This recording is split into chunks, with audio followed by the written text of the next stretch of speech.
I'm not usually into shots, but I'll take a shot on you. Anyway, today we are watching Even Fancier drinking, so let us begin. Brought to you by Incogni. Incogni. Alright, we've done theatre, we've done painting, we've done wine, and now it's time to do some drinking stuff in general. Okay. And to start, I feel like Internet Historian is definitely a drinking type guy. I think he enjoys his wine and his drinking. He knows a lot about it. let us learn about the drinking cultures of the world. Okay. Welcome to my private jet.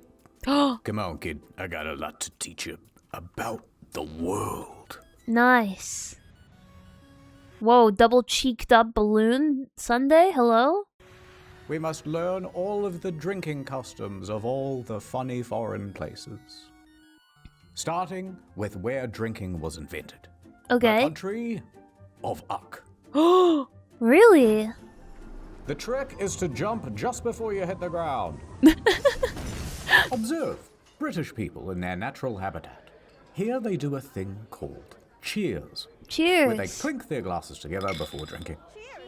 Do you guys not do that in the US too? I think in England they say cheers like thank you, more or less. The tradition dates back centuries, but the origin, why they started doing it, is somewhat unknown.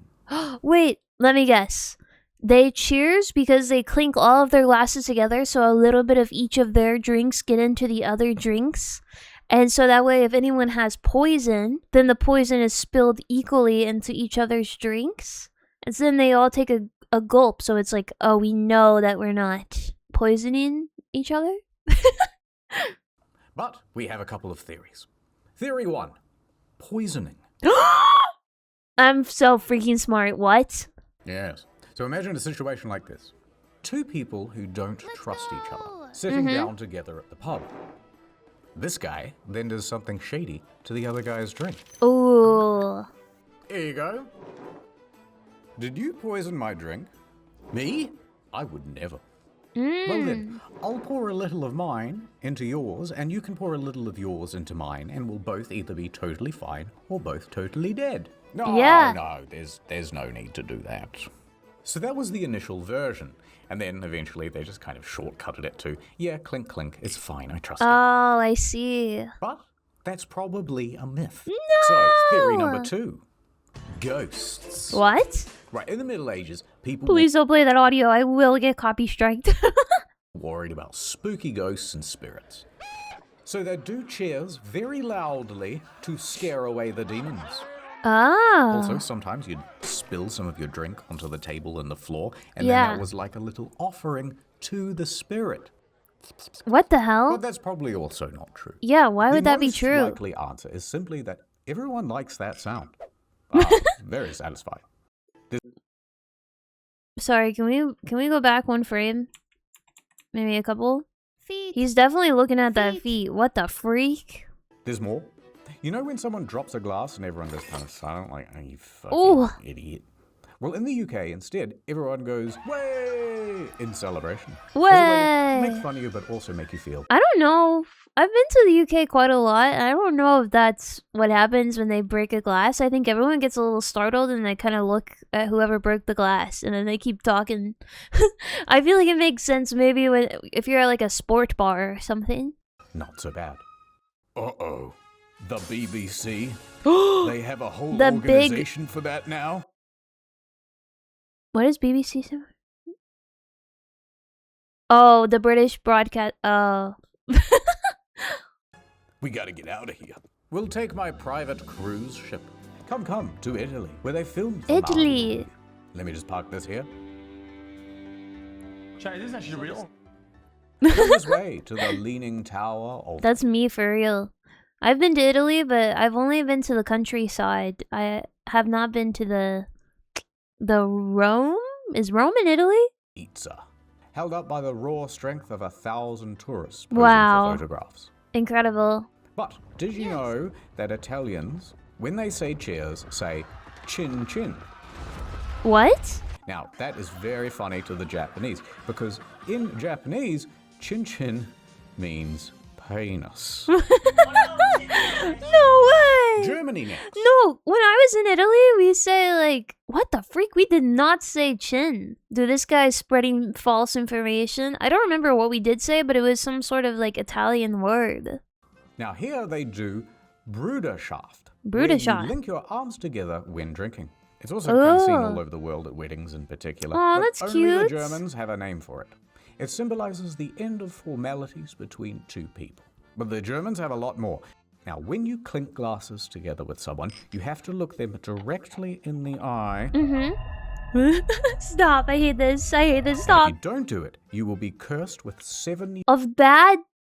What? Oh my god, in the US, it's like bad luck. But in German, I guess it's just bad sex. That is so funny. Years of bad sex. I guess it's one and the same, I suppose. It's not my fault. It's the Germans. Then when doing shots in Germany, they sometimes also go Zermit, and you hold the glass near your belly. Zertit, and you hold it near your chest. And then Sack, and you hold it near your... Is this real? Did any Germans confirm if this is real or fake? This feels like he's talking out of his sack right now. You know, and then Zak, and you drink. Now, on to Finland. They It is keep real. Casual. They have a custom Sorry, I didn't mean to say Israel, not here. specifically for drinking alone.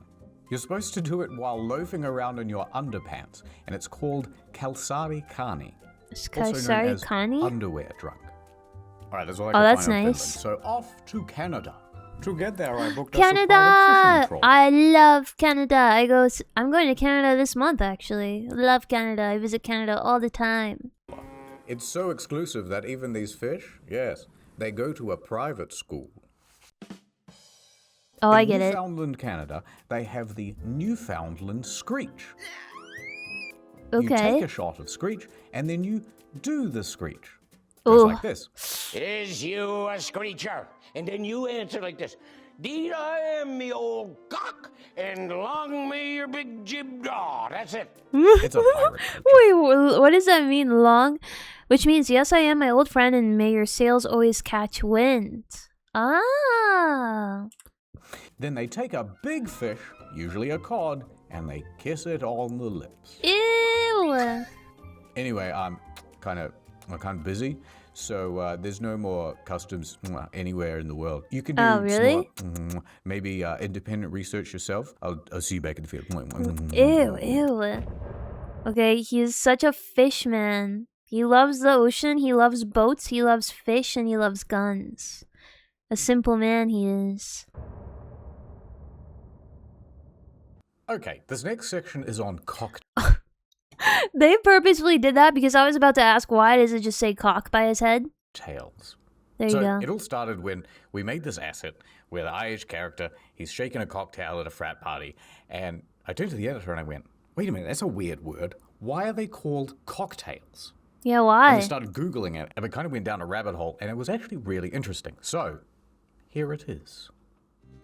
Cocktail. Okay, my guess for cocktails, I'm locking it in. I think that they're gonna talk about some furry stuff. I think it's gotta do something with like, oh, when you're getting drunk, your tail gets cocked up in the air and you're ready for it. Okay, anyway. In the 1700s, fuel prices were outrageous. So, everybody used the horse. Okay, horse. Now, horses weren't just used for travel, they were also used for work in the field. Dang, those horses So are you would sometimes big. put a harness on a horse for plowing a field, right? Now, when you do that, its tail actually gets in the way, and so we have to do something about that. You Think of cock it like up? The foreskin of the horse. You put it in the guillotine, and everybody closes their eyes. Wait, no. Are you serious? Dude, all you had to do was just like tie it up. Why did you... What the freak? Dude, people are so cruel to animals. It like actually baffles me sometimes. Problem solved. Now, this practice is called docking. It has Is it the same docking I'm thinking of? a different meaning these days. Oh, I see. So once the tail is docked, some say it's much easier to clean. But it also kind of looks like a chicken's tail, right? Hence, they would call these tails cocktails. Oh. So that's step 1 in the story. Step 2. Okay. You've also got horse merchants, right? And they are a very shrewd bunch. They know that when they sell their horses, the customer wants very feisty and energetic animals. Yeah. Someone who's buying a horse doesn't want one that's kind of sickly. That's so or lazy, sad. Or sleeping all the time, right? Yeah. They need it for work.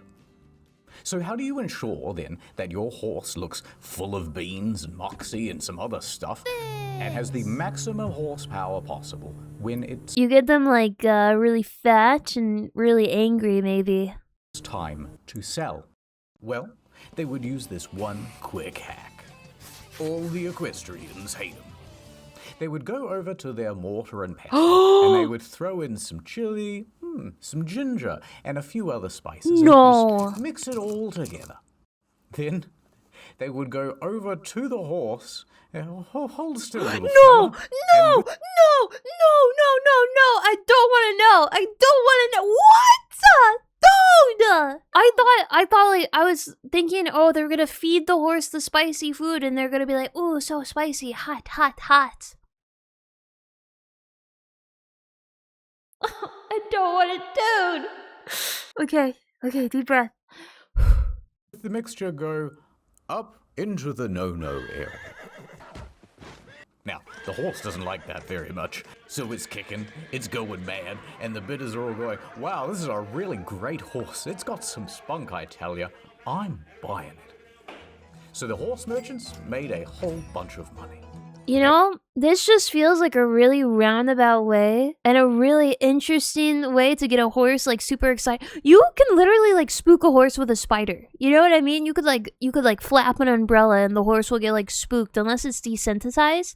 Some guy just really wanted to put his arm up a horse, I think. So I'm going to say that I was right this entire time. It is some furry stuff. Everyone was happy. Well, almost everyone. The end of step 2. Now step 3. Around the same time, you've got bartenders over in the saloon, and they have just Whoa, invented the wicked. science of mixology. They've realized that you can add Red Bull and lemon juice to stuff and actually make alcohol not taste so bad. Yeah. But when they added some ginger and spices and maybe a little bit of pepper, people went, oh, I know these. These are those horse suppositories. Cocktails, we'll call them. Glug, glug, glug, glug, glug. And the name stuck. Wow. Dude, that is such a roundabout. That is very interesting how it went from, wow, what the heck? That is so crazy how it went from horse sales to drinks.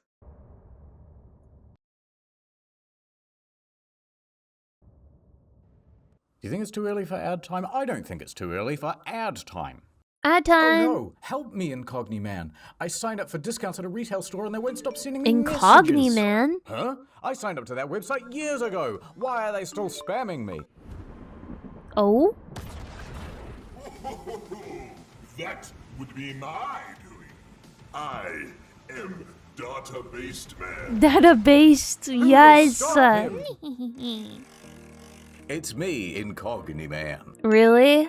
Incogni is the brilliant service that tells a whole I was about to say we've never seen Incogni Man before, but dang, I like the cogs for his knees. And he's meant to be like hiding in, what is this called, a ghillie suit? bunch of databases and people who have your data and stuff to get fucking lost. It says, hey, do you have this email address? Well, lose it. Hey, marketer man, you can't use this phone number anymore. No. Instead of chasing them all up manually by signing up to Incogni, they send these legal requests on your behalf to Wow. get you deleted from the internet. Let us do battle in my realm. And then we teleport to the desert. I better follow him. Incogni portal. Good of you to finally join These portals are oddly like more high def than the entire skit. Yeah, well, I'm gonna stop you. Incogni lawyer powers, legal threats, Legal data threats, removal tools, data removal. Consumer Privacy Act, data protection regulations, polite. This is 100% AI, no? Like, oh my god, look at his hand and the veins. Get stern. Wording. It has created a Gundam.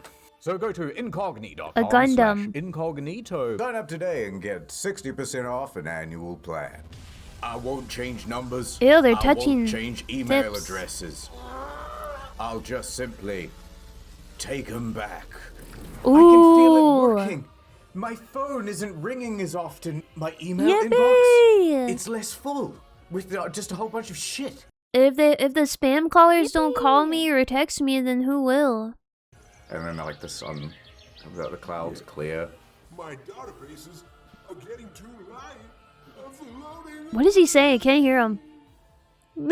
He'll die of the cold eventually. Pan up and it's Nordman. Nordman! Not bad, kid.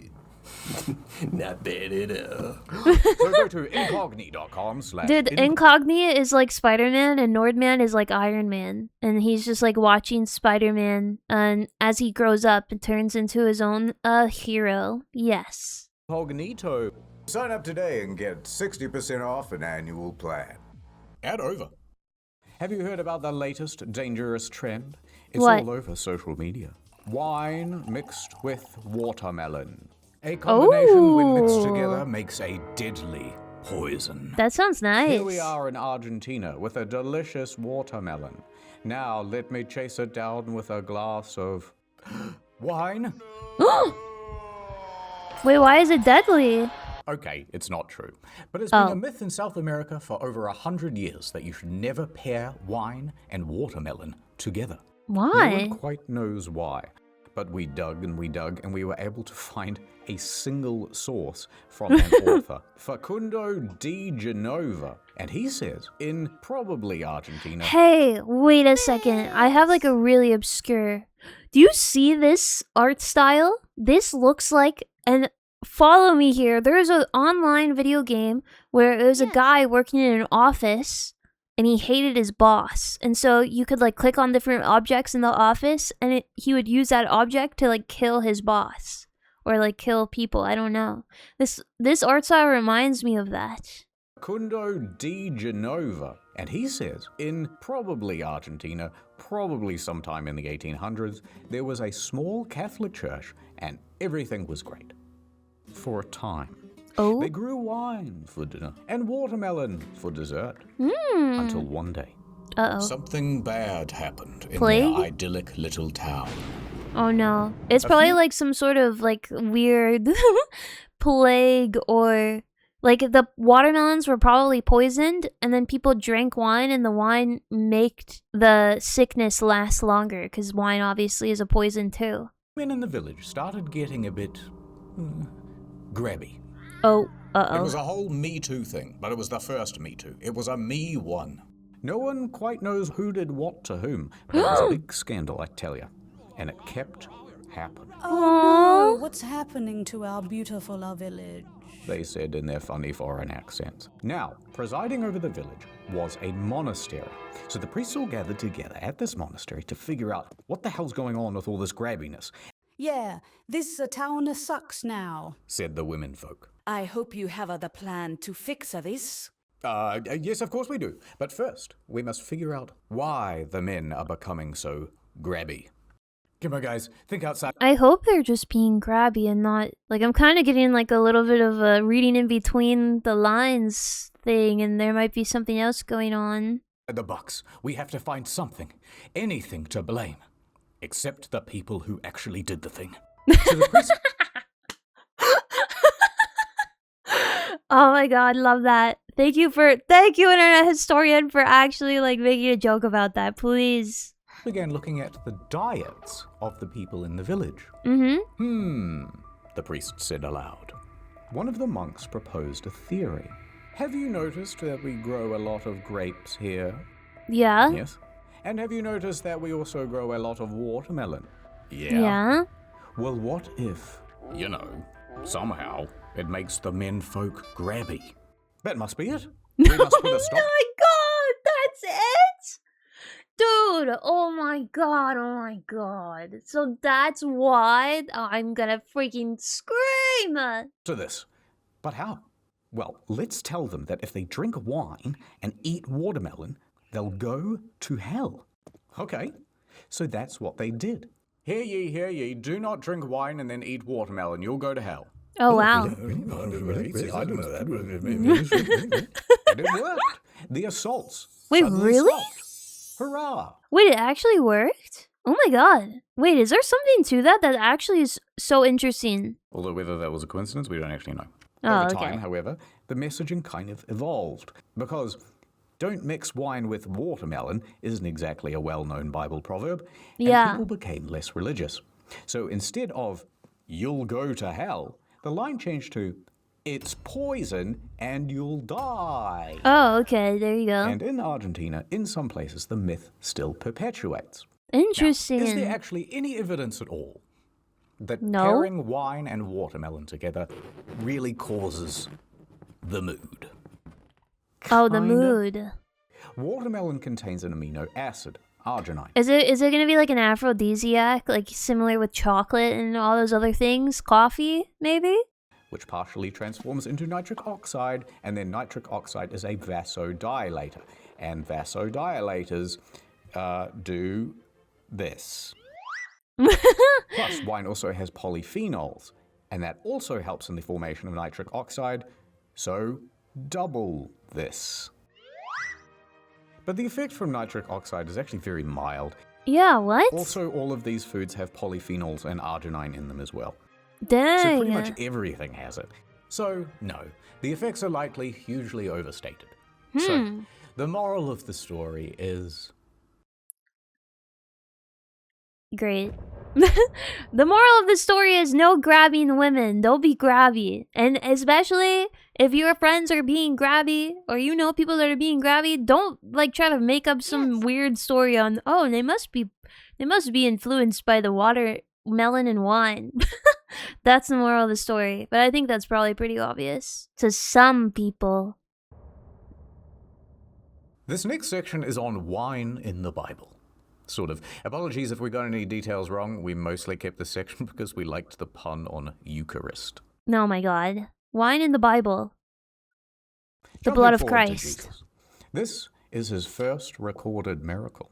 So, Jesus and a whole bunch of his followers and stuff, they are invited to a wedding in Cana. Now, the Okay. waiter goes over to serve some guests some wine, and, uh-oh. It's empty.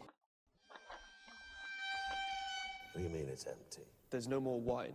There's no more wait, wine? I've got a plan, says Jesus. Bring me 6 big stone jugs, about 20 to 30 gallons each, and fill them up to the brim with H2O. Now, check out this. And he does the finger thing. He turned water into wine? Oh my god, I remember this. I didn't know it was because they just ran out of wine. Also, the fact that this was his first miracle, or I guess first recorded miracle, is, I don't know, kind of weird. Because isn't water better for you than wine? So wouldn't it be smarter to turn wine into water? And then when they went to pour the water, suddenly it was wine. And it was the best wine that anyone had ever had. Wow. And they go, oh, that's pretty good, Jesus. But have you got any other miracles? And he says, yes. Come on, we're going to do Okay, do Pinot Noir next, or white wine. Maybe a Chardonnay. a supper. Now, everyone is gathered around, and this is the point at which Jesus reveals, by the way, one of you is very sus. I Among know Us. One of you will betray me. And he looks at Judas, and Judas is kind of looking away. Ooh. But then Da Vinci's like, Guys, I need you to stay still for the painting. Da so Vinci. Jesus goes, watch this. And he takes some bread and wine, and he says, look at this bread. This is my flesh. And everyone's Okay. going, really? And he goes, well, yeah. I mean, if you're Protestant, then just metaphorically. No, okay, look at this wine. It is my Okay. blood. Really? Quit making this so complicated. Here, have some. So he hands it to his disciples, and they went, fantastic. I was peckish and thirsty. And he goes, yes, in fact, I shall call this little celebration a Eucharist, or Eucharist, Holy It will be Communion. the practice There's a version, by the way, I grew up Mormon, but there's a version, we did this growing up with the Mormon thing. But Mormons don't drink anything. They don't put like any harmful ailments in their body. So instead of wine, we would drink water, and then we would just do bread, and that was pretty normal. But they would tear apart pieces of bread. And then I went to a Catholic church, and they actually did wine, and the bread was weird. It was like a really stale cracker. So it was interesting. Of eating one cracker or piece of bread and drinking some wine. And if you eat the whole thing and drink the whole bottle, that's called a huge Eucharist. Ah. Now, most Christians today take that as a symbolic thing. Unless you are Catholic. Now, they believe in what's called transubstantiation, which means that the bread and wine literally turns into the body and blood of Jesus at the moment that they are consumed. However, it does Wait a second. What if you're vegan? still look like bread and wine, and they call that phenomenon appearance or accident. Accident. It has changed, but you just can't tell. Except for sometimes when you actually can. Ooh. Lanciano, Italy. Oh, In the that's 8th scary. century, there is a monk, and he has been on r/atheism for far too long. He is starting to have doubts about the blood and wine stuff, but he still has his monkly responsibilities. So, he holds mass, and he says the words of consecration. This is my body, this is my blood, this is my rifle, this is my gun. And at that very moment, the bread turns into literal flesh in his hands. Ew. And the wine turned to blood. Jesus, man. Holy shit, said everybody in unison. And ironically, he went, oh, well, I should probably not eat this then. So instead, he kept it in this chalice thing.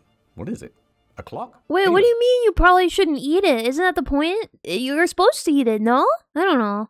there it remains still today, kept in the church of San Francesco. Oh my god, dude. Italy actually has so much stuff like this. I went to there was like a church in Italy where you had a nail of one of the nails that Jesus was nailed to on the cross displayed in the church. It was like a giant church. It was so crazy. And then whenever people ask questions like, oh, how could it be the nail? Is it really the nail? I think the thing that they said was it's less about if it's real and it's more about like the symbolism behind it. It just keeps the thought of him alive or something. I thought that was super interesting. So they have like another one in a different church about like flesh. That's sick. And now a couple of years later, in the 1970s, Professor Odaro Leone decides, let me do a bit of an experiment. So he took a sample of the flesh and he came to the conclusion that it was indeed real. Apparently, it was part of a heart valve, and that the blood type was AB. Oh my The sample god. has not been- Oh my god. Not only was it real, it was a heart? That is terrifying. It was a human heart? Oh my god. Yes. Dude, if you think about that, like if that wasn't a miracle, what was that? You know what I mean? Analyzed since. However, it is officially recognized by the Roman Catholic Church. Here ends the reading. Oh my god. Now you might say, wow, that section really doesn't have a whole lot to do with wine. And in fact, you're just badly retelling a Bible story. No comment. This final section we started making for the main channel when we found this massive court document and we thought, holy shit, this is a hell of a story. And we Wait, what did it say? found this massive... Disclaimer, we ain't lawyers. There are several cases here taking place over many years with many different parties involved. I struggle to read anything with big words when my mom isn't around to help me sound out each syllable. So this is our best attempt at understanding what happened. Court document, and we thought, holy shit, Good this disclaimer. is a hell of a story. And we had all these ideas of it being like Witcher themed, and so there were quite a few like random Witcher assets, just ignore that. But it just kept blooming and blooming into this bigger story, and it got too long. And so here it is on Incognito. And here we begin in 1743. Yes. The birth of Thomas Jefferson. Push, Mrs. Jefferson, push. He's the second Now, Tom president? Jeff, he was involved with some politics. Kinda sexy, but you're too late, he's dead. Aww. But what's more important is he tried his hand at a lot of different hobbies. Warhammer. Architecture. He designed his own home in Monticello. Whoa. He played the violin. He kept mockingbirds. He collected fossils. Wow. And, most relevant of all, he hoarded a culture. In his extensive garden, he kept 330 types of vegetables and 170 types of fruit. One of those fruits. What? This guy is awesome. No wonder people liked him. Oh my god. Dude, sometimes I look at those pictures and I was like, ew, those old guys, you know. I don't know if I would be attracted to those guys, but hearing like stuff that he did, wow, I would be so interested in like all of his hobbies. Man of culture. Was grapes. So he tried his hand at viniculture. And while he was good at a lot of things, he never saw much success with making wine. Aww. So he mostly collected the stuff. Now people naturally wondered, like, hey, what happened to the wine he made and the wine he collected? Oh my god, dude, is this about to be one of those stories, National Treasure, where the treasure is Thomas Jefferson's wine collection? Did he sell it all? Did he give it away? Did he attempt the huge caress? Fast forward 1985. Meet German music producer Hardy Rodenstock. He is an avid wine collector. And he's tapping on the walls of old buildings in Paris, looking for some national treasures. Wow. On this occasion, the wall opened and, my God. Sealed behind, he said that he found a collection of 24 bottles, dating all the way back to the 1780s, and, look at that, THJ. Engraved right there. No on the shot. Thomas Jefferson. It seems like Mr. Rodenstock has stumbled upon Jeff's hidden collection. That is if that is real, that is actually what a magical find. Oh my god, I would be freaking out. Mystery solved. Yippee. And it would make sense that they wound up in France because Jefferson spent a number of years over there. Yeah. Amazing. And into Rodenstock's wine collection they went. Now, Rodenstock's wine collection was something quite special, and he liked to show it off. So every year he would host tasting events that featured extremely rare wines. And he would invite all the most prominent German celebrities, such as the Hans brothers, and Das Boot, Das Boot, and Death Stranding.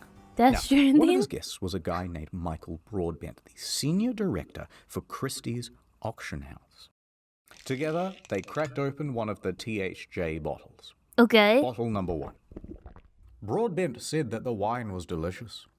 Yup, these bottles are in perfect... Bro, there is no way the wine was good. Is it one of those things where the longer it is, the better it ages? But, like, at some point it has to stop aging and start rotting.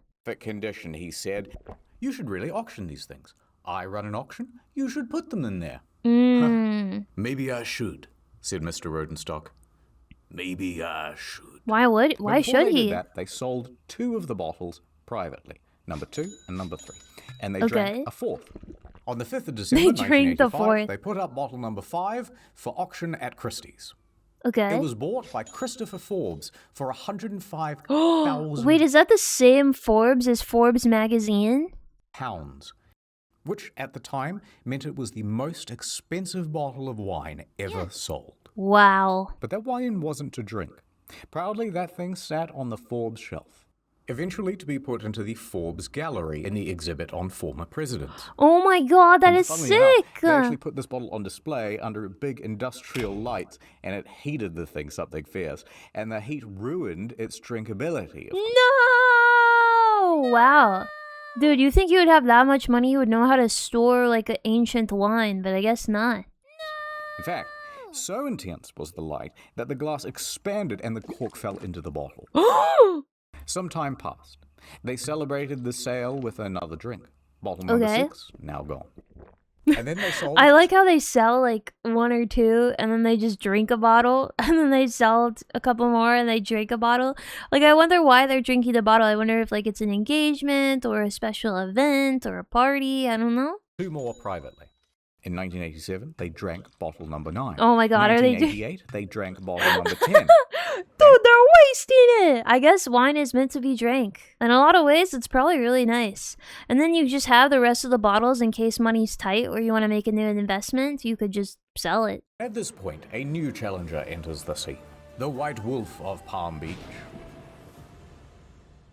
They call him Bill Koch. Bill Koch. Some say it's short for billionaire. Ooh. He's a member of one of the wealthiest families in America. And he is also one of the world's most avid collectors of wine. Okay. So they sell him a total of 4 bottles for Damn. $311,804. Okay, so that was in 2024.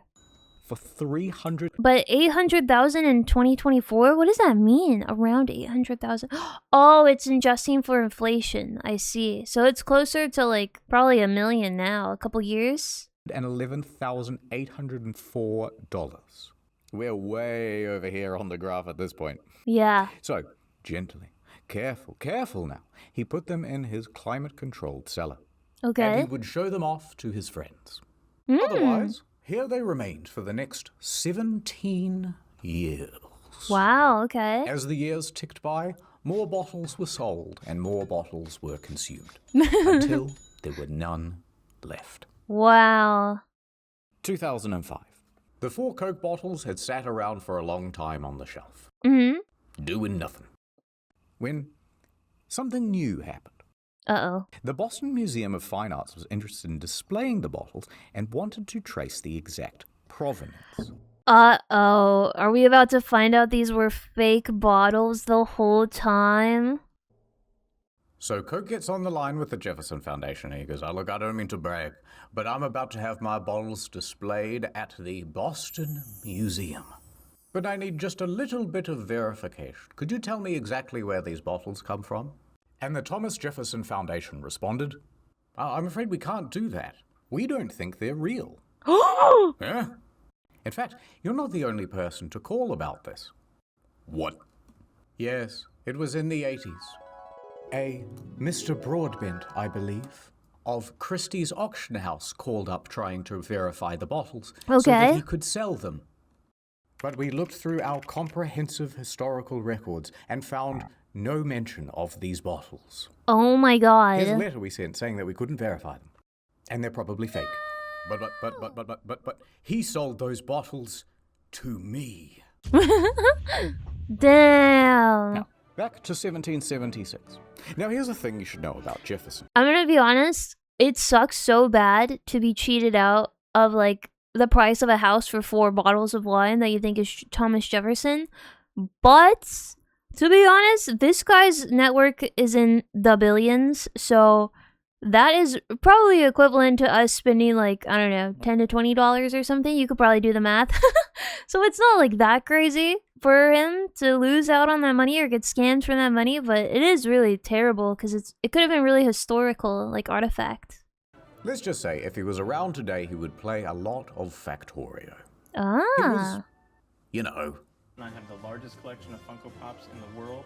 Oh, he was autistic. His record keeping was very meticulous. All of his anime was ordered alphabetically. Oh my god, Top. No wonder I thought he was sick. Let's go! That he ever purchased, including wine. So that's my story, Mr. Pepsi.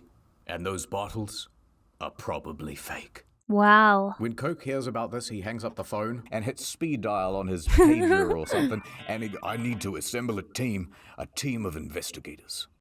Mr. Rodenstock lived in Germany, so Coke's investigators scoured the countryside for clues. Okay. And eventually they found a lead. They managed to track down 5 German residents who claimed to have done engraving work for Rodenstock in the past. They said, "Hey, have you seen these bottles before?" And they went, "Oh yeah, we have. We did those." Wait, and what? All 5 were certain that the THJ engravings were done by an electric power tool. Oh Every my one god! Dude! I thought they looked real because they were just so terrible. They look really, really bad. But I guess maybe that was the point, to make them look a little bit bad. 24 bottles of Jefferson wine were fake. Big, fat phonies. No. Allegedly. Allegedly. So, Bill takes all of this evidence to court, and Rodenstock is summoned, but he doesn't show up. So Bill wins in absentia and is awarded $1 million. Boo, that's like $5 for him. That's literally like $5 freaking dollars for him. Relax. This is like going to court over pennies and dimes. I guess it's the principle. There's one thing I've learned. Rich people, they care about the principle. Because like, if money has no value to them, what else are you going to value? Bill never received any money from Rodenstock. But to Bill, it was about sending a message more than Yeah. receiving any money. I'm coming after you. And it's just one battle of many that Bill has fought against counterfeit wine. Okay. In 2008, Coke filed a consumer fraud lawsuit against the Chicago Wine Company, which was later settled out of court. Another time, Coke spent $3.5 million buying nearly 2,700 bottles of wine from Zaki's auction house. Wow. Almost $250,000 worth was fake. The auction house settled out of court, but the seller was told to pay $379,000 in damages and another $1,000 for every bottle. Dang. But then the next day they went, you know what, we thought about it.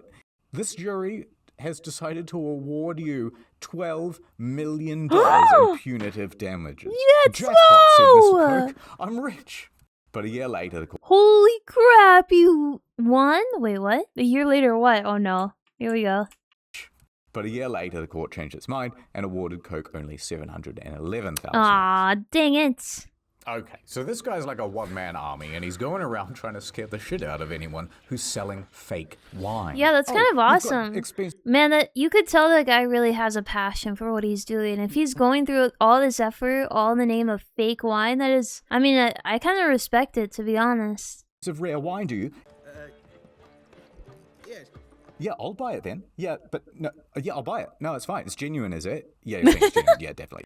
And then he goes and he inspects it. See then it finds in it's court. fake, and then goes, yeah, I knew all along, stupid. Lawsuit time. By doing this, he's very slowly cleaning up the market.